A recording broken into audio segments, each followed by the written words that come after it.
Welcome everybody to the latest episode. Maybe I should start a theme song.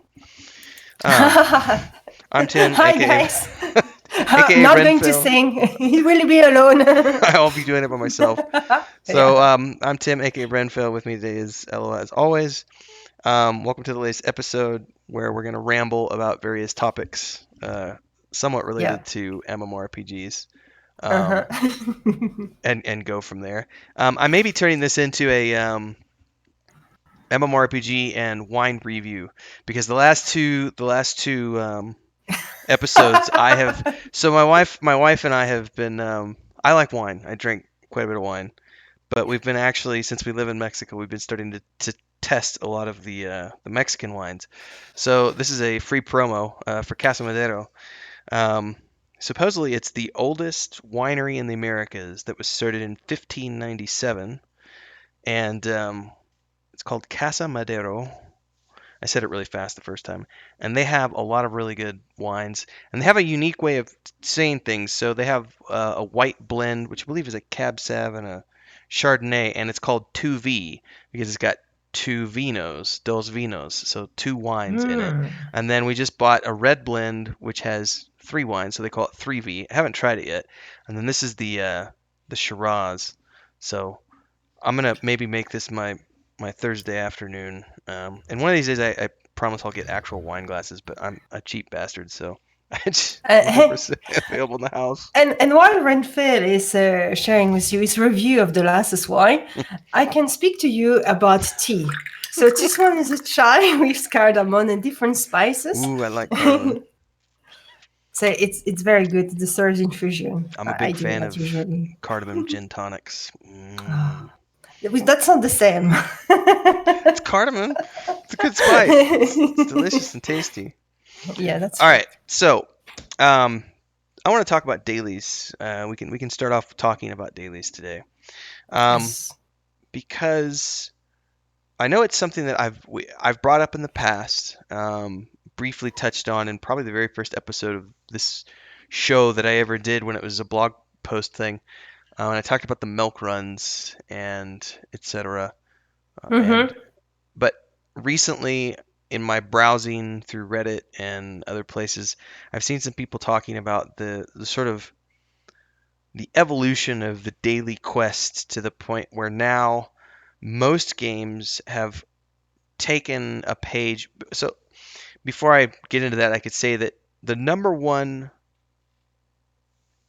tried and true revenue model for games across the world is the mobile market.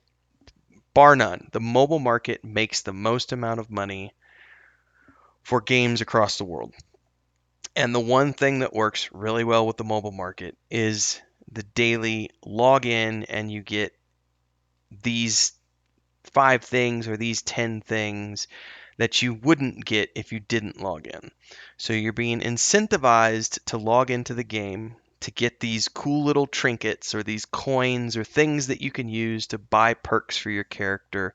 And of course, if you want to spend money, real money, you can buy those same perks in bulk. So we'll give it to you for free, but it's a little slow trickle, and we'll get you to the point where you really want them, and then, you can pay money if you want more. Now because that is a revenue model that definitely works. Um, there has now been the influence of mobile creeping into MMORPGs, where nowadays the daily market, or the daily quest model for MMORPGs, it's not necessarily about daily quests anymore. It's about login, and you get these automatic rewards because you logged into the game, and etc. And I'm wondering, at what point did we transition? Because I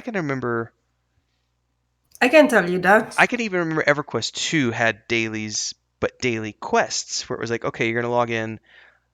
It's got to be EverQuest 2. Did I say Guild Wars 2 or EverQuest 2? You say Okay, EverQuest as 2, long as I and said I don't EverQuest 2, I know had to about check that. myself. But what I know for sure is that Guild Wars 2 had that, and Guild Wars 2 was probably the first game I have ever experienced that rewarded you just to log in, and that's what the reason was that Guild Wars 2 were one of the first games without a subscription at the time. So Guild Wars 2 is released in 2012. So at that time, to resituate it, you didn't have Final Fantasy 14 as it is yet. That's the next year. You didn't had Arcade and Black Desert that didn't exist either. So you had World of Warcraft still dominating the scene, and they were just about to release Pandaria. So, and what other MMORPG you had? You had Rift that were not doing so well. Aeon from the Asian scene.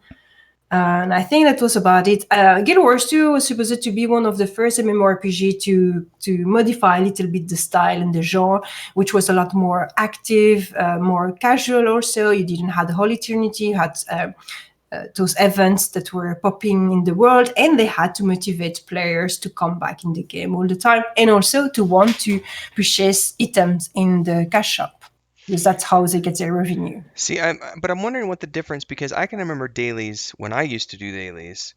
Daily quests for me were not things that I was, these days dailies refer to the things you're automatically gonna get.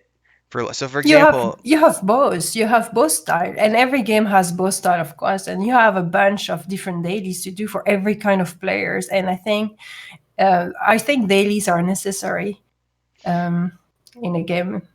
because I knew the dailies that I can appreciate are the ones where I'm logging in and it's like, okay, go harvest, you know, 10 of these items and you're gonna get, a bonus rare harvestable for your crafting. And so you go out and you harvest those 10 things and you get the thing. I don't mind that. The ones that I'm not a big fan of are log in today and we'll give you these 3 free things, which are used towards the cash shop. I mean, it works for mobile, but at the same time, I don't know how well it works for the MMORPGs in the But sense that people are not logging in to consume content anymore. They're just logging in to get their freebies. yeah, but I'm going to explain you why, because recently Elder Scrolls Online has done that. So they have done that, and I remember to have discussed with the developers about that when I had an interview with them. And it was a way of incentivize the players to log in, because when that's what it is. When you have a game that you do not need to pay subscription to, you need to make your game appealing to get the players getting in. The market is crowded with different MMORPG. When you pay subscription, well, you pay a subscription, so you're kind of motivated to get into the game every day, or at least enough to justify to pay 12 euro, $12 your month. But when you have the game, it's installed on a computer and you don't care about getting it or not, they still want their game to be active. They still want people to play it, because to have a populated game puts more life into the game. It make the dungeon finder, whatever, more active. It make people speak about the game more on social media. Anyway, to have a game full of life, it's a lot more interesting than to have a game which is pretty dead, even if the finance are okay. So they need to motivate the players to get on. This is a really nice way of attracting, and you have some people that say, oh, I'm going to just get on to obtain my reward, and then maybe they will be motivated into doing their daily quest or check on their character, or a guildie will say hi and they will get into a conversation. To have the player open the game and get in the game is a first step to have this player playing the game. Or maybe it's just boosting their stat. I don't know if it works that also. So what you're describing, you're saying that this is something that, from the conversations that you've had, I know from the data I've looked at and everything else, but I want to talk more opinions right now. You're saying that for a free-to-play game that relies on a cash shop for its income stream, the easiest and best way to get players into the game is to offer them lots of free shit so that they'll log in, and then hopefully you hook them enough so that they want to keep playing, and if they're then playing the game, they're more likely to use the cash shop and then spend money and thus keep the Yeah, company going. but I think it's not just about the cash up. I think it's also about the activity in game. I think incentive to fidelize, to make the players loyal to their game, because they have their little reward every day. So it become a routine, and you know what routine is doing. After a certain amount of time where you're doing the same things every day, then it become a routine, and then you are into it. This is something I saw a video about that, not related to video games at all, but your brain are getting synapse and work in your neuron are doing pathway and stuff like that, because you're doing a new activity every day. So you put in place a routine, and if the video game manage to create that routine into the player, it's not like they become addicted, because that's not an addiction, but it become part of their routine, their daily activity, and they do it. And I know some friends that are like that. They are into it. Oh, I need to log in because I will have my reward. But they also are doing that with active daily quests, because you were speaking about just daily quests. Oh, that I'm logging and then I receive a reward, which is true. But then you also have those active daily quests where you actually need to do something, and every day it changes. And I see that a lot on console game, where this day you need to do I don't know, Overwatch or that kind of game, even shooter games that are not MMORPG. If that day you play with a healer, for instance, 3 match, and you win 3 match, then you will get some coin. Or if you team up with that kind of person, you will get some coin. Or if you capture something, and it will change every day, and every week it will also be different, and so it's flexible dailies, and you Yeah, I have mean, this kind the of things in PS4 does that MMORPG. stuff a lot. I noticed with like Destiny 2, for example. I just picked up the latest Call of what is it, Call of Duty, the Modern Warfare one. I just picked that up the other day, and I've Mm-hmm. noticed that the online component of that, there's two different modes. One is multiplayer and one is co-op, and it's filled with all these daily quests and Mm-hmm. things that there's lots of different versions of it, so you get to choose which daily you're going to compete in. Also, Anthem, Mm-hmm. um, they have different dailies, different weeklies, different monthlies, um, things to keep players in. So my next question, and then because I'll talk about my point of view on these things after you're done. But I'm assuming you're I know we have talked about it before, and as I recall, you are in favor of daily quests, correct? um And you enjoy them. mm, my advice is mitigated. I believe that it's a good system. I believe from the developer point of view, it's good to do that. I think it's almost needed. Maybe there's other thing, because all the games I'm playing are good, and I really truly believe they are good. They deserve to be played. They really deserve their players. So it's not like, oh yeah, they're doing a crap game and they compensate by doing dailies. No, they're a good game, but they still need to attract the players with tricks like that, because there is too much things to do in a day. And if you're not playing video games, you can watch Netflix, or you can do this, or you can do that. And the internet is full of an endless amount of things that keep you distracted. It is true. It's endless when you think of the time you can spend just on your computer and do nothing else. It's infinite. You can always do more. You could have more time and more time and more time. You could not complete all the things that you have at your disposal. So they need to find ways, beside offer good content, to attract people, to make they come back, because they could be distracted by another very good game. You see, it's really, I think, a question of competing to get the attention of the players, and not a question that one game is better than the next one. They maybe have the same value, but you have that many time in the days to play games, and you have that many players on Earth to play games as well. So you still have to find ways to keep those players interested and to make them want to come back. Am I enjoying daily quest? I'm not so much a person to do daily quests. I am independent and free from the system. So I am not trapped by it. So I not go in a game just because I have my free reward, and I'm not going to do dailies if I don't want to do them. Even so, I will earn a very good piece of gear that I absolutely need to be better at the game and to heal my friends better in dungeon. And they're all whining, "Hello, you should do your dailies. You will have to." No, no, no, no. So I am not someone that enjoy routine, and therefore I'm not doing them in game. I do them in game if I want to do them, and if I don't want to do them, I don't do them. So sometimes what I like with daily quest, the side that I like is that it's flexible very often. It gives you something to keep you occupied in your favorite game all the time, and you keep going even if you have accomplish most of the game. You can still have an activity to do and to come back to it. It's generally brainless, so it's very chill. You don't need to think about it too much.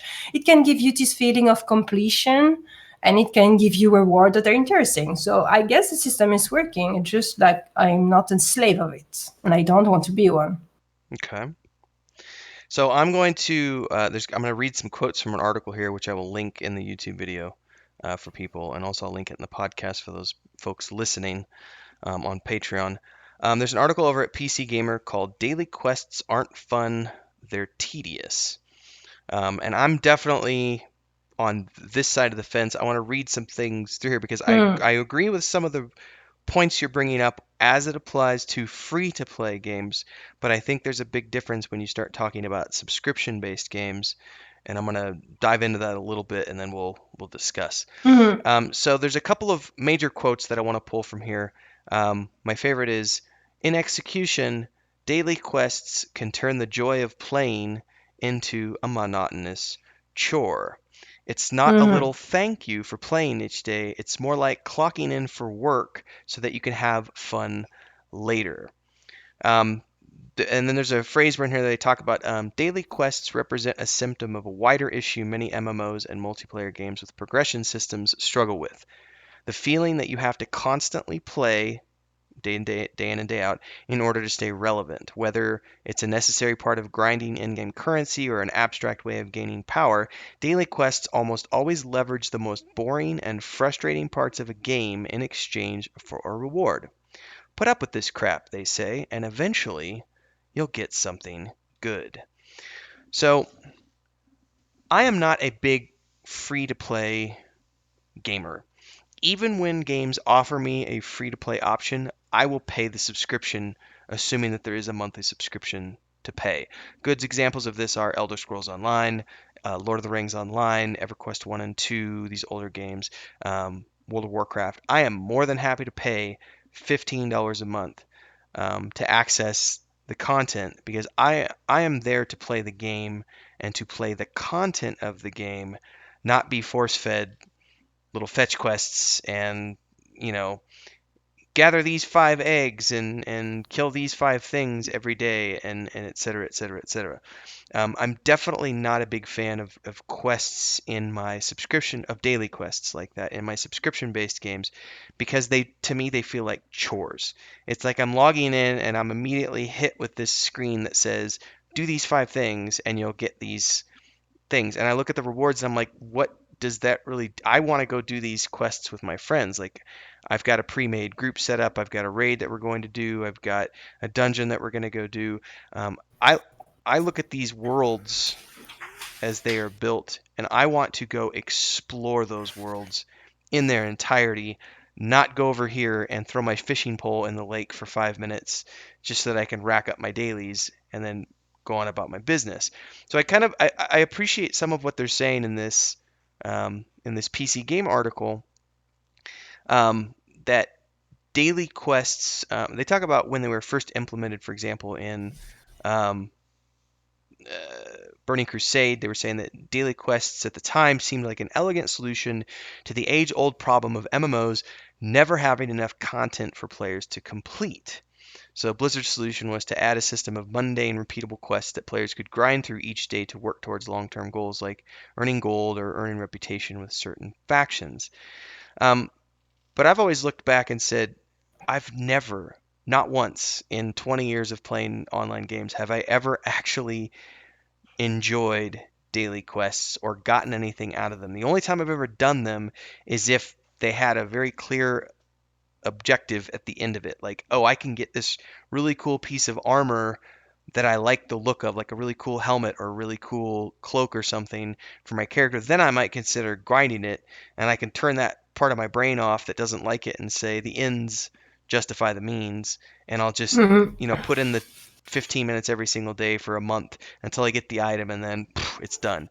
I much prefer when I log into a game, and playing right now, I'm playing two old school games, one of which is World of Warcraft Classic. I'm also playing on the Project 1999 Green server.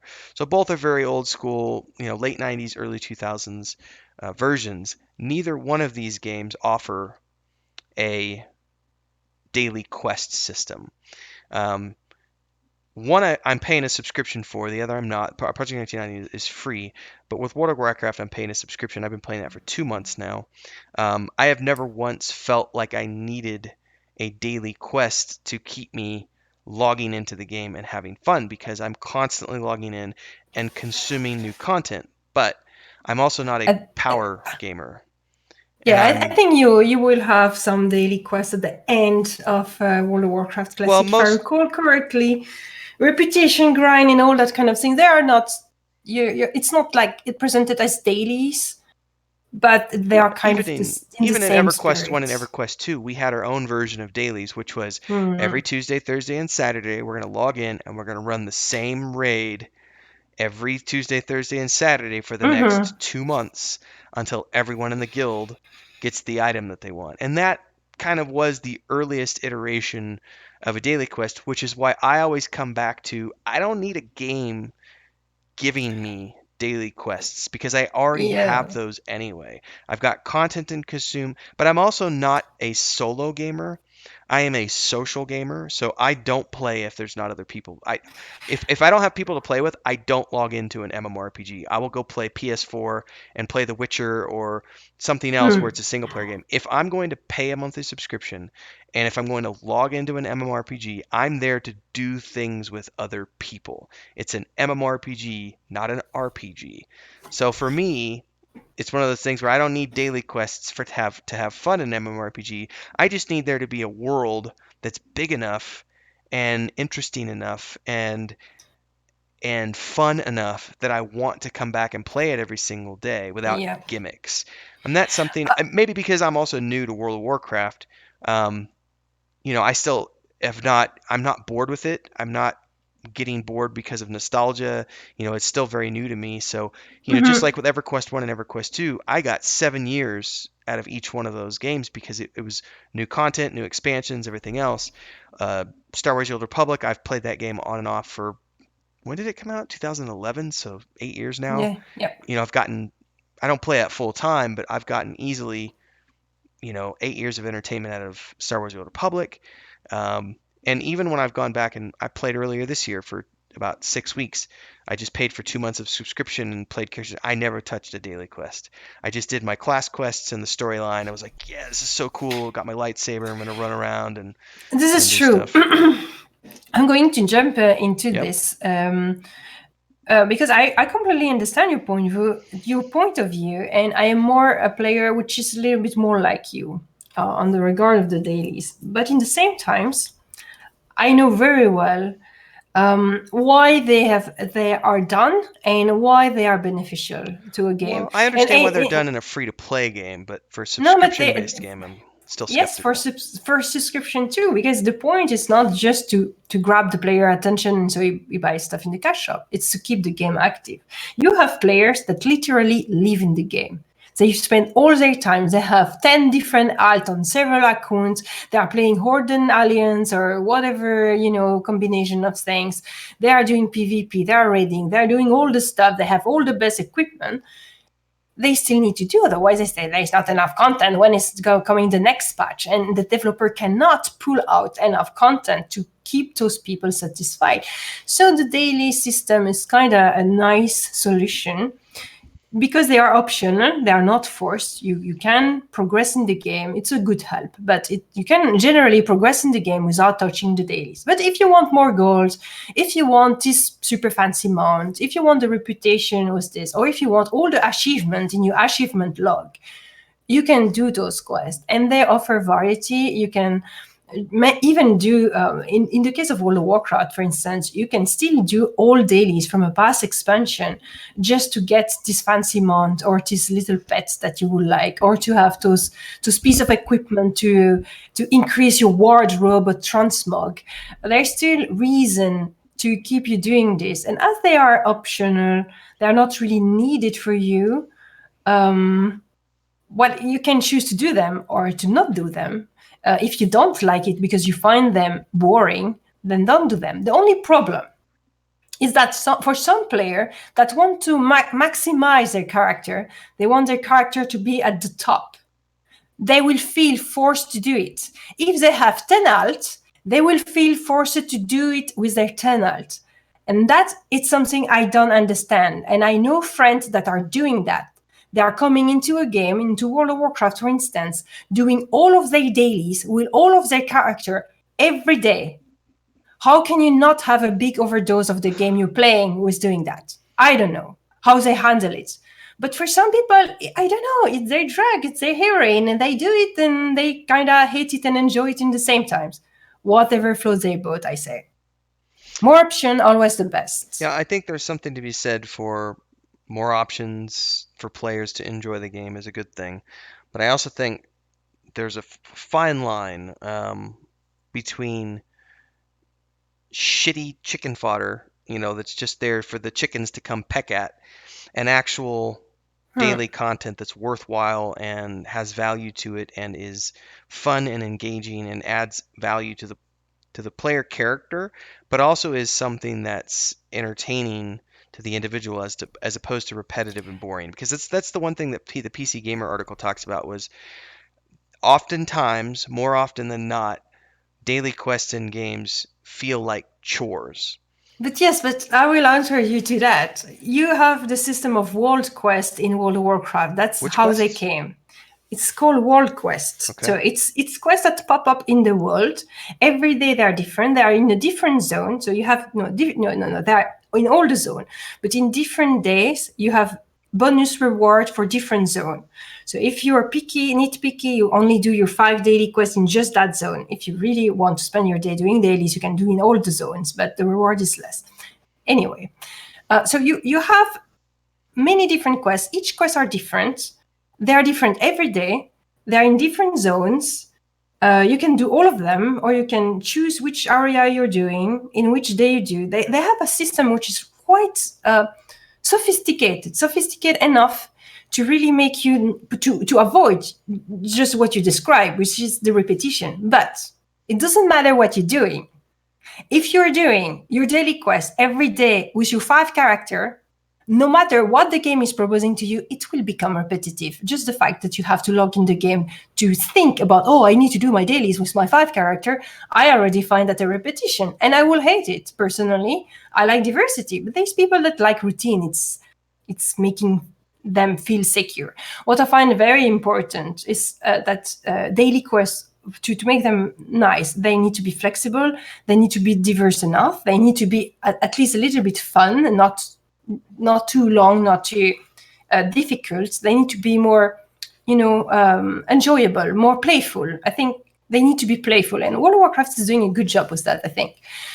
But they need also to not be something you need to do absolutely if you want to be able to play the cool content, which is the red or the in-game PvP. That's the most important thing. I was thinking right now, you just mentioned, quests that are fun and frivolous, so to speak. They weren't necessarily dailies, but I can remember one of the in the early days of Lord of the Rings Online, which I don't know if you've ever played that game, if at all. Which one? Lord of the Rings Online. A little bit. Especially if you played in Hobbiton, if you were a hobbit, there was lots of these little what I would call fluff quests that had nothing to do with advancing your character or like races and stuff, or yeah, eat it the was fastest. they had Yeah. little races and they had like a pub crawl where you had to go to the different pubs and try different beers.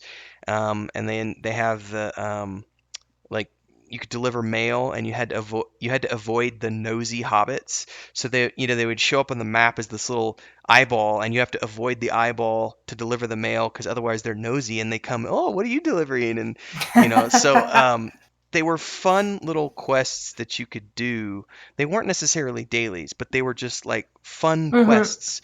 And I think that that's something, if I were to consider implementing daily quests into Saga, for example, I would need to make sure that they weren't the repetitive chore shit, but more along the lines of things that are fun and frivolous and fluffy, that Yeah. are just there of extra. I really like the idea of like the races and the mail delivery and the pub crawls and the nosy neighbors, and these kind of things are kind of cute and quirky, without being boring and repetitive per se. But then again, they also weren't daily quests. But the other thing I can really appreciate, that Lord of the Rings I think did has done better than any other game, is the amount and the quality of their, um, they're not seasonal quests. They're, um, Seasonal event. festivals is what they're called. Yes. And they do a lot of them. Like every couple of months, there's festivals that go on Mm-hmm. in Lord of the Rings Online, and they go on for a few weeks. And during these few weeks, people generally log in a lot more frequently because there's lots of these one-time rewards that you can only get from participating in Yep. these festivals. And I look at festivals and I think that's actually, I can get behind a festival because it's a limited time, one time thing. Even if you're going to do it again next year, you can have different rewards next year. But it's a, you throw it in the game, it's there for 6 weeks, and you do one every couple of months, one every 3 months. I think those are really well done, or it can be really well done, Yeah. if the festivals are interesting. Yeah, I think that's there's several games that, well, most I think games are most doing games do that. some sort of seasonal. Yeah.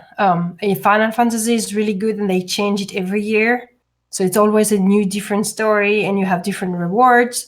Um, uh, Elder Scroll Online is doing that very well. The rewards are unique, and they do it into. You have two parts. You have the part where you're doing all those little funny quests. Like, for instance, at the moment is the Witch Festival, which makes sense.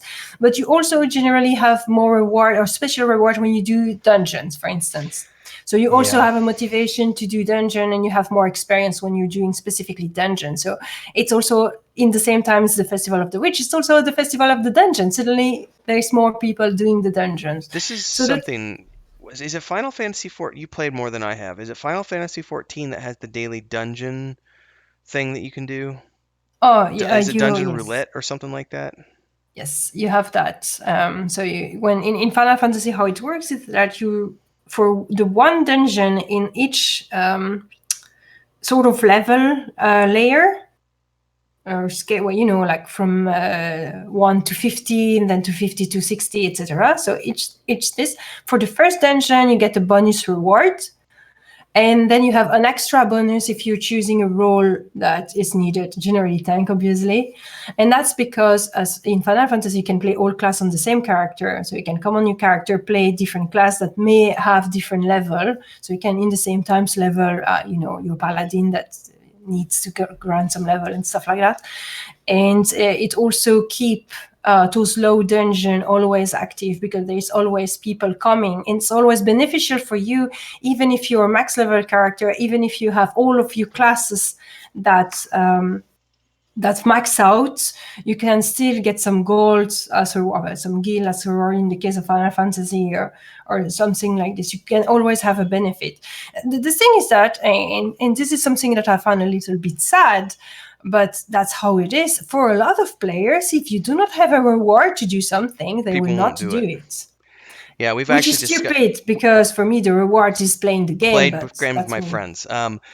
We've discussed this a lot internally because, um, we've talked about how do we incentivize players to want to group with another person even if they're not going to get a direct reward out of, like, okay, I'm not going to complete my quest, so why should I help you? That's the mentality of most people. I'm not going to complete my quest and I'm not going to get any cool loot, so why would I want to help you? And we were trying to come up with incentivizations. One of the things I appreciated about Star Wars: The Old Republic, excuse me, was the, um, I promise this is relevant, but I'm going to have to dive off into a slight side topic. Um, Star Wars: The Old Republic had social points that you could earn when you played with other people, and you could use those social points. You could earn ranks up the social system. You leveled up in social skill basically, and there were specific social vendors who sold cool gear, cosmetic gear, costumes for your pets, or for your companions, excuse me, rare items for your character, gear, so on and so forth. But you could only purchase those items from the vendor if you had earned social points. And the only way to earn social points was by being in a group and doing quests and flashpoints with people in a group setting. And we looked at that and said, on the surface, that is an interesting way to incentivize players to want to group with someone, even if they're not necessarily going to get a direct result from this specific dungeon adventure. Like, I don't have a quest to go, but my Hmm. buddy James, he needs to get this sword, so I'm going to go help him get this sword. And if I'm earning some sort of a currency that I can use to spend at a vendor that is only he only accepts currency that you earn when you're grouped with other players. To me, and for those of us who, when we've talked about this from a design perspective, on the surface, it sounds like a very good system of it's just a way to help incentivize players to want to go help someone, even if they don't necessarily get a direct result reward out of it from that specific run. Because you might not get anything from doing the dungeon. You might get a drop from a boss mob in the dungeon, but you might only get, 15 coins that you're going to then go spend over here on this merchant that you have to get ranks with if you're, to do groups with people. So excuse me, we've looked at that and said that's an interesting way. Unfortunately, I think most people at the end of the day, long term with the way Star Wars: The Republic has evolved, no one gives a shit about the social vendors anymore, and they haven't for years because they kind of once they went free to play and they opened up a cash shop, you could kind of get all the cool stuff in the cash shop. You didn't need to go out Hmm. there and farm groups anymore to get things. So, as long as you don't break those rules and as long as you can keep it, I think that's an interesting way to foster people to go into Yeah. groups. But I also think there's something to be said. um, we're obviously still working with exactly how we're going to do our system, whether it's subscription or a hybrid system. But I can look at a system, and correct me if I'm wrong, because I don't think Elder Scrolls Online does it this way. But I've looked at Elder Scrolls Online and said that I think one of the ways that they could improve it is if, the coin, is it the crown store, I think is what it's called. Hmm. Um, if I could earn crowns as a direct result of grouping up with people to do daily dungeon runs, I would totally be incentivized to go group with other people in that game. Now that's a different game that we're talking about because you can solo Elder Scrolls Online all the way as Hmm. far as you want, do all the storyline by yourself. So I've never been compelled to play with other people when I've played that game. But if there was an incentive to say, "Hey, we'll give you an extra 500 coins every week or whatever, extra 150 coins every day for running 3 dungeons with other people," then I'd be like, well, hell yeah, I'm going to go run dungeons with other people because I'm going to be able to earn coins that I can then go spend in the crown shop.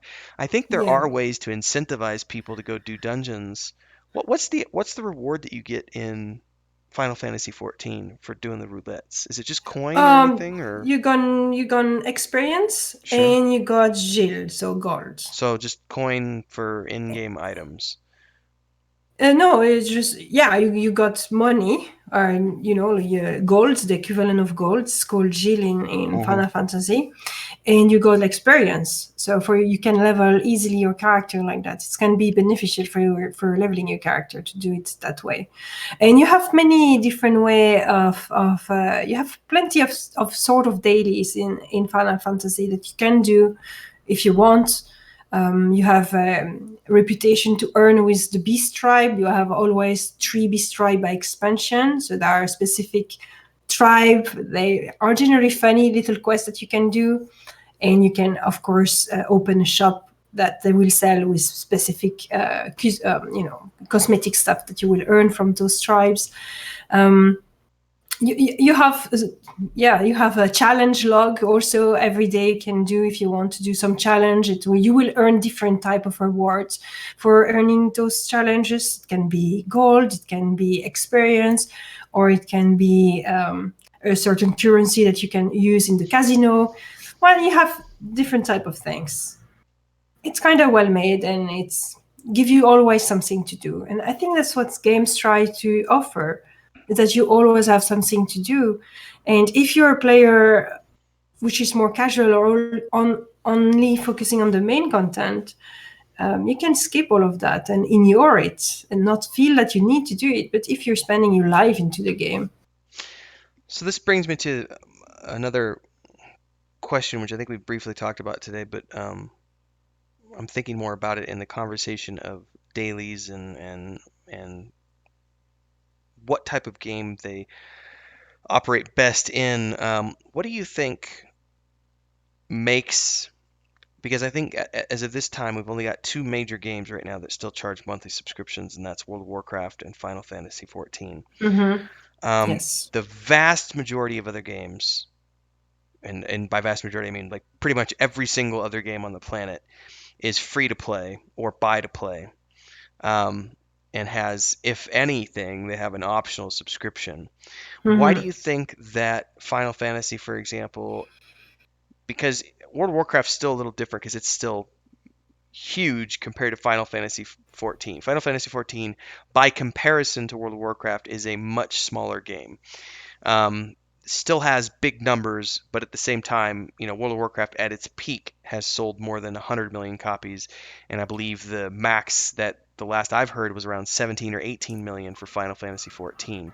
So in comparison, it's a much smaller game, but yet when you hear the two games talked about in recent years, Final Fantasy 14 is continually being talked about in a much more reverent tone than World of Warcraft Mm-hmm. is, and yet it is a subscription based game. And I know Yoshida has talked a lot about, I mean, we internally, as you know from our team, we've looked to Yoshida's comments a lot about why we're making a subscription based game is largely because of the comments that he's made about why subscription games work.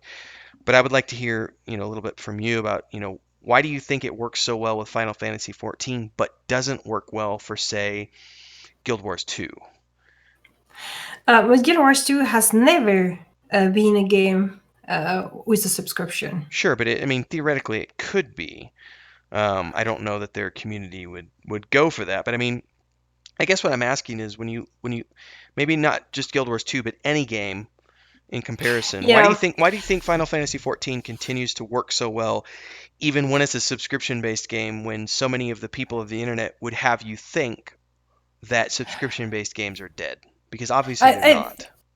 I think that Guild Wars, Elder Scrolls Online Kula also have been a game with a subscription. Didn't it start off subscription only? Yes, they did, but after they had to release for the console public, and also Elder Scrolls Online did well at release. Yeah, it did pretty They horribly. they are doing really great now, but at release it was not doing great, and it's mostly I believe, and that's also the discussion I got directly with Rich Lambert, the creative director, that Elder Scrolls Online had difficulty to find its mark in the public, in the eyes of the players, because it's a game which is different. It's not your classical MMORPG, and so a lot of players come into Elder Scrolls Online and want to play it either like World of Warcraft or like Skyrim, and it's not Skyrim and it's not World of Warcraft. And so the players rush through the content, reach endgame, and yeah, you don't have so much endgame, and they're a little bit like, and so shit game. And everything that is in the game that is beautiful, they have skipped it because they play it like World of Warcraft, where you do all the quests, you reach max level, you do the dungeon, you get your gear, you are ready for the raids. And in ESO, it's not like that, because once you reach max level, well, you have everything is opening to you. It's a horizontal game, horizontal progression, so you do not have to keep up. So you can take your time. Yeah, there is no rush. And I think Elder Scrolls Online have this quality of content to offer. I believe that every good game could have a subscription. The thing is that you have too many games, So I believe the reason why World of Warcraft and Final Fantasy still are doing it, it's because they have started that way and they never needed to drop it. And I believe it's the only reason. It's still working. There's still people playing and still people paying. And the reason why they are paying is because those games have value. They are good games. They have good content, good patch, whatever you can say about it. And I'm thinking about World of Warcraft mainly. They are still good games. And so they deserve a subscription. But more game will deserve a subscription too. It's just that they started later or they didn't start well enough at that time, and now there is so much competition. The reason why I'm not playing Final Fantasy at the moment is because I am already playing 3 MMORPG, 3 or 4 different MMORPG, and I don't want to take an extra sub to play a game two times a month. So it still can put you a barrier. Can I ask a question about that? Because I wonder if that's because is it because you're streaming that you play so many different games? Is it for your content creation, There's several or is it reasons. personal enjoyment? Because for me, I I really don't enjoy playing more than at most 2 games at a time, like 2 MMORPGs at a time. Because I really like to put in, if I'm going to sit down and play an MMORPG, like I said earlier, I play it with friends, so I'm going to sit down for 2 to 3 hours anytime I play, and I've usually got 3 to 5 good nights a week, or good sessions a week, I should say, where I can do that. And so Mhm. I usually pick one game that's my main game where I'm doing it with our Saga Lucime gaming community, and I'm gonna dedicate 3 sessions a week to that game. So say 20 hours a week to that game, and then I'll have the other game that I'm playing on the side with maybe just my brother or with a couple of other friends that we play maybe twice a week or once a week. But I don't think I've paid for more than 2 subs at any given, like 2 different games at any given time. Mm. But that's just me. Like I can't. I'm much more like I said in last week's episode. I'm more of a monogamous gamer. Like I pick a game and I play that game until I'm done with it, as opposed to Mhm. playing lots of different games. Which is why I'm curious if you're doing that just because that's who you are as a person, or if you're doing that for your channel and trying to have more diverse content streams. It is. I will tell you exactly. It's because of the stream mostly.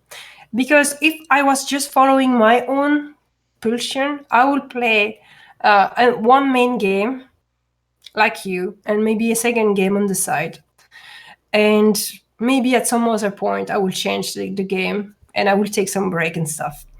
But if I do that on stream, it's not working Yeah, it because doesn't work for people. that, then you get either on stream what's work, either you are entirely dedicated to one single game and you become this game specialist and this game streamer, Yeah, like Ninja and with people, Fortnite. Yeah.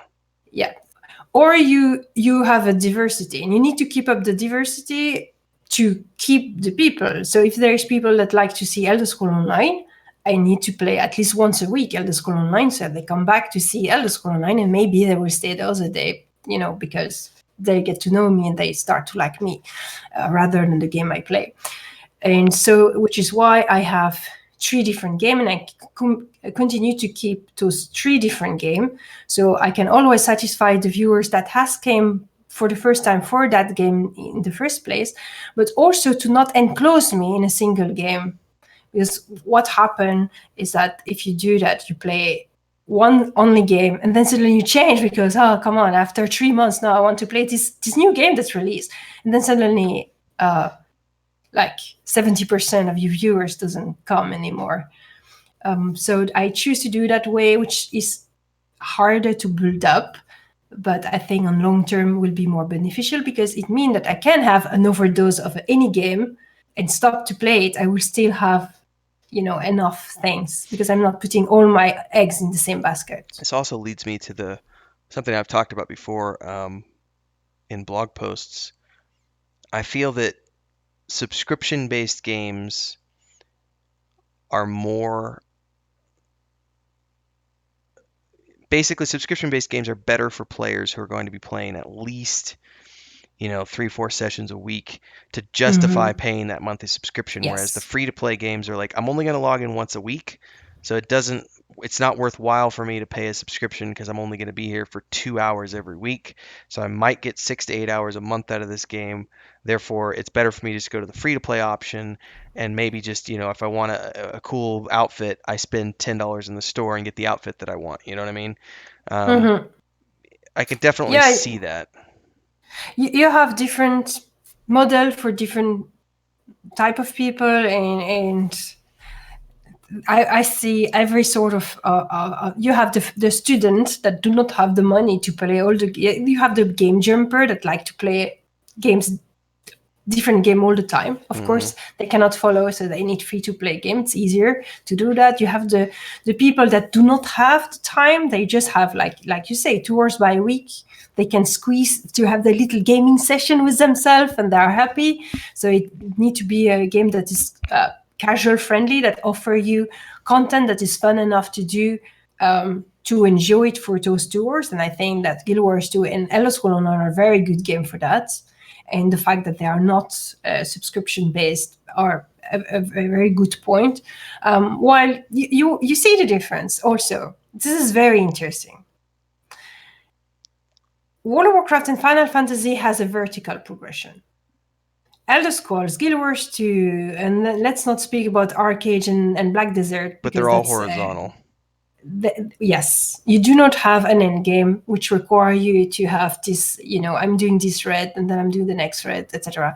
Because this time of play where you have a vertical progression require a lot more A dedication from lot you more time commitment. Yeah. if you want to be able to enjoy the game fully. Of course, you can just do pet battle in World of Warcraft and archaeology, but is it really what the game is about?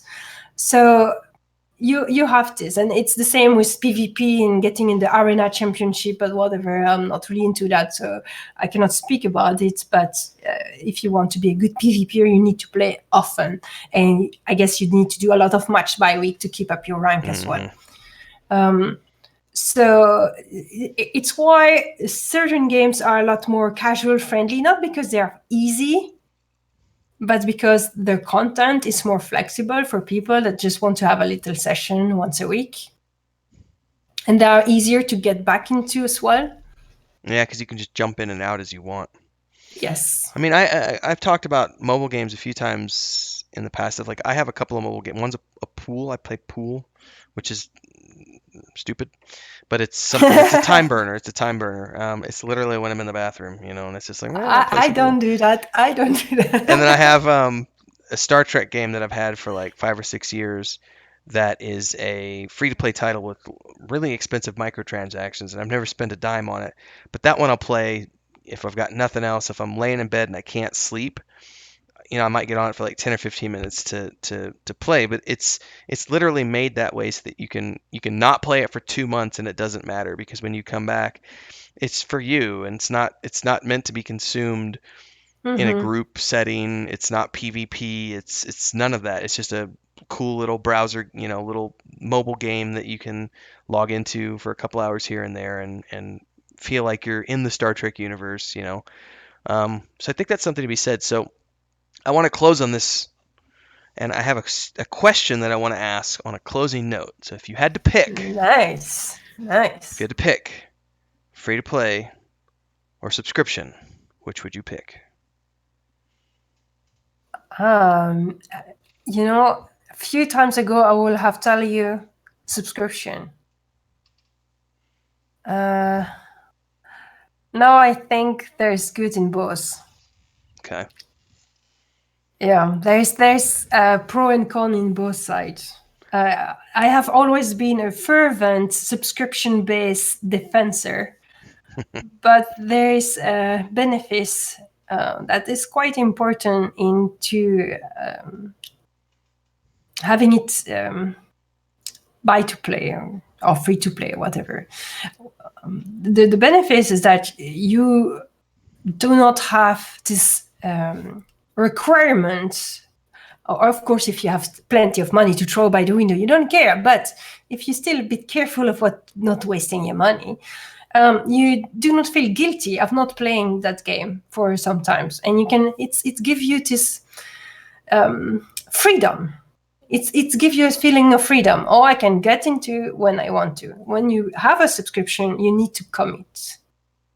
So as a consumer or game that play a lot of game, I'm glad that they are not all requiring a subscription because that would be costly. I But have in the same times, I prefer the security of not having to deal with the cash shop system that a game is forced, that a game that doesn't have a subscription need to have. And sometimes it can be a little bit not nice. I can say that Elder Scrolls Online and Guild Wars 2 are doing it relatively fairly.